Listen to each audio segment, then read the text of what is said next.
You are listening to the Confidence Chronicles podcast, episode number 28. Hola, hola. It's your girl Erica from America. Welcome to the Confidence Chronicles podcast.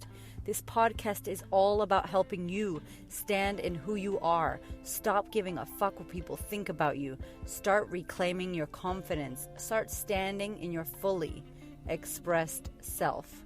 As you are, as is, no filter needed. You are fucking awesome. I am here to remind you I'm a confidence coach and I'm a bold stand for confidence, and I cannot wait to dig into today's episode with you.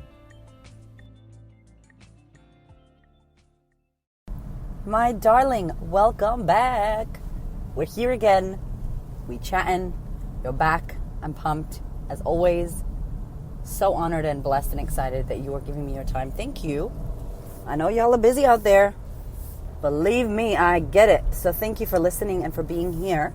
And just a quick shout out. Holy crap, last episode, I talked about the sisterhood and how we're doing basically a group coaching next year in Melbourne, and for you to be involved and sign up, register your interest. And I got so many of you that have registered your interest. So thank you so damn much.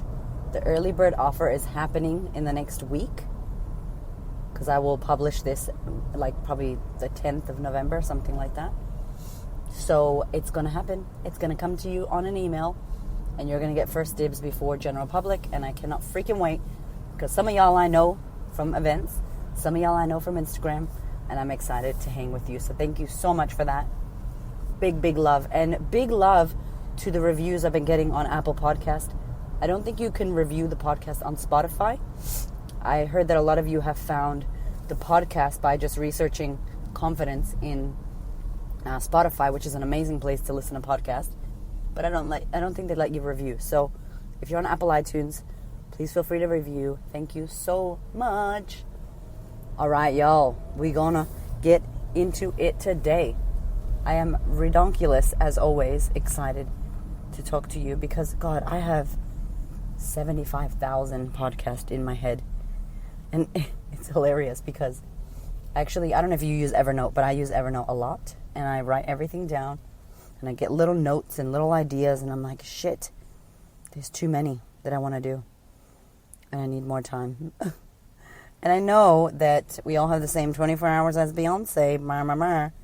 I get it. But anyways, here's what I want to talk to you about today. What you permit persists. So what you allow will continue. That's what today's episode is about. A lot of y'all reached out and asked me about how to teach people how to treat you, how to get over boundaries, all of that jazz.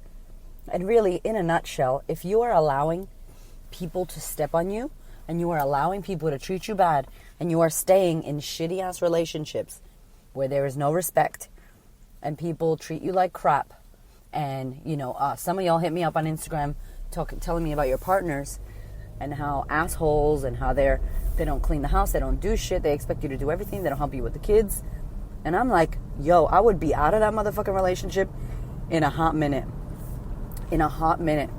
Now, back in the day, I stayed in really shit relationships that I shouldn't have been in, right?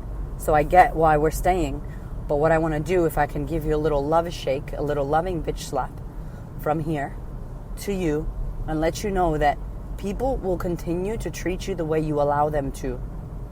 What? I don't Twitter, but that would be a fucking tweetable. Do you know what I'm saying? Like, people will continue to treat you the way you allow them to. So how does this look? This can be in anything. It doesn't have to be a relationship. This is in relationships. This is in work. This is in friendships. This is in life. So I have had clients that get pissed off at their boss because their boss is overworking them, not giving them the pay rise, actually saying no to the pay rise, actually saying no to hiring more people, and expecting them to do all the work. But guess what? She does all the work, all the time, on time, takes it home, she does all the work. So then tell me how is your boss going to know that there is a problem? He should believe you, but he doesn't. From what he can see with his eyes, the evidence is that there's not a problem because the work is getting done. And I'm like, don't do the fucking work. You got an asshole husband or partner who's not helping you around the house, and you do all the fucking housework, and you look after those damn kids, and you cook and you clean and you fucking do all that shit. And he's like, what did you do all day? And you're like, are you for real, motherfucker? Right? If this is you, you know what you do? You let that house be a fucking bomb. You let them dishes go crazy. You let your kids' fucking nappies go out of control. You let them run amok and make shit messy all over the house. Food everywhere. Leave that shit. Have him walk in and be like, where's dinner? Up your ass, motherfucker. There's no dinner. Look around. Have I had a chance to do anything? No. Like, you need to show people that you can't cope with it in order for them to understand and believe you. Because if you tell me you can't cope and you're coping and you're doing it, that doesn't make sense. And people should know, yeah, but they don't. You know what I'm saying? If you're in a shitty relationship, I got a message about a woman who's in a terrible relationship. And then my heart is like, damn, I feel so sorry. I feel so bad for her. But then I'm like, hold on. In the message, you said you left. Then you came back because you felt bad. Or you left and then you came back. Here's the thing. When you left and before you left, you knew it wasn't good for you. And how do you know something isn't good for you? If you've been listening or watching on Instagram, I talk about it all the time. How you know it's not good for you is by how you feel. If you don't feel good, it's not good for you. If you feel like shit, it's bad for you. If it makes you feel amazing, it's good for you. You have got to check in with how you feel. That's how you know what's good for you and what's not. So if you know that relationship's not good for you, he's not treating you properly, he's abusing you, he's not a good guy, doesn't matter if he's the baby daddy. Right? Women, y'all, back in the day, we used to stay because we didn't want to break up the family. Now, in 2018, when we got fucking iPhone 10s and shit, technology's changing, you need to change. Culture's changing, everything's changing, and you're going to stay because you're supposed to, air quotes, not break up your marriage? That's fucking old school.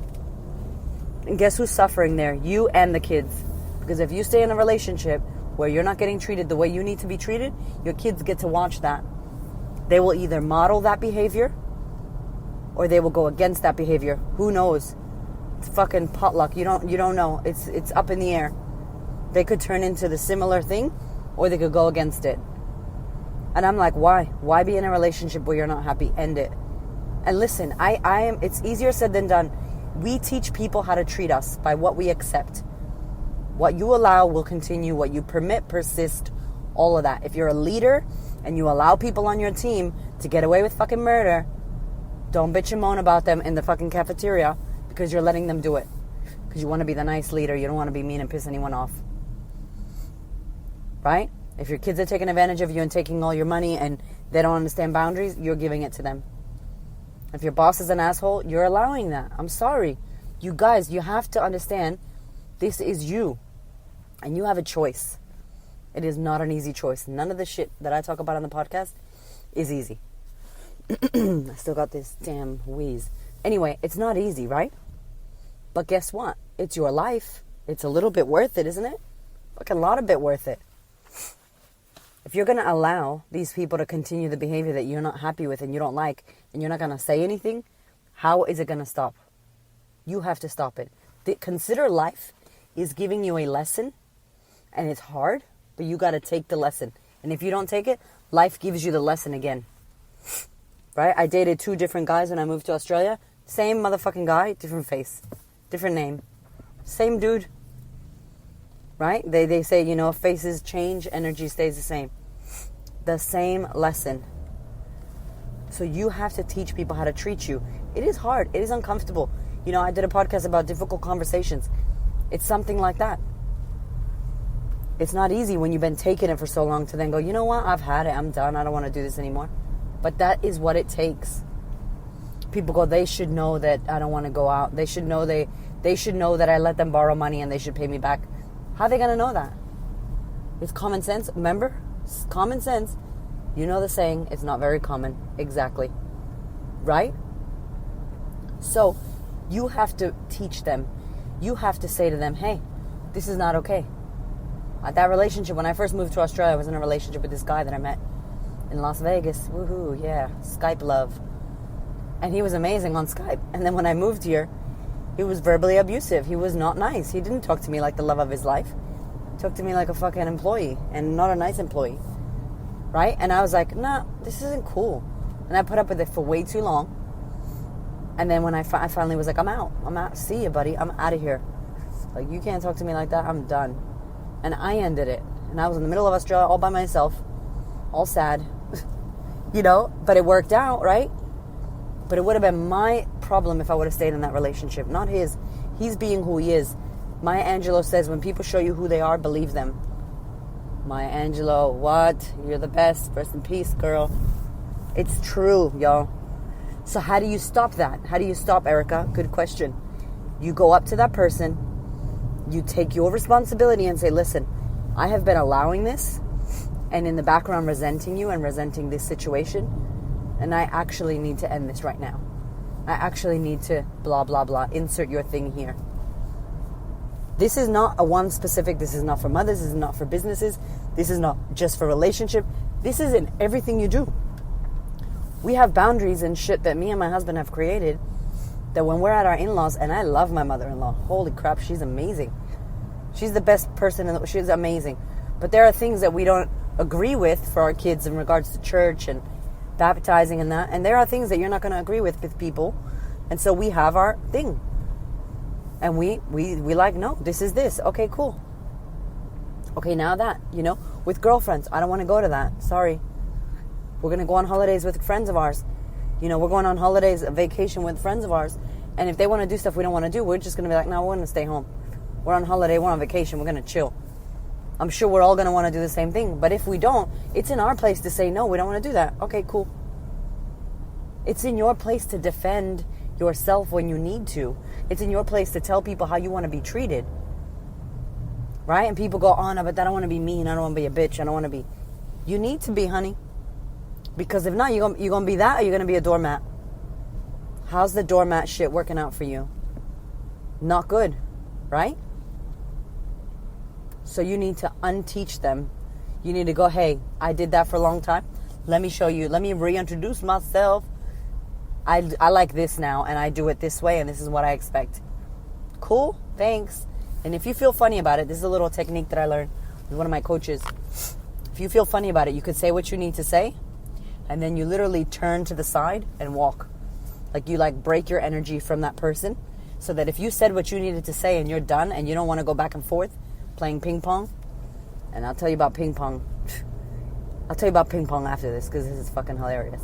So you just go, I don't want to do that anymore. I'm not happy with this. I'm quitting. I'm leaving. I'm starting. I'm whatever. You say what you got to say. And if that person is very strong and you feel a bit intimidated, you just say it, look at them in the eyes, say it, and then turn your body and whoosh, march your ass on out of there straight.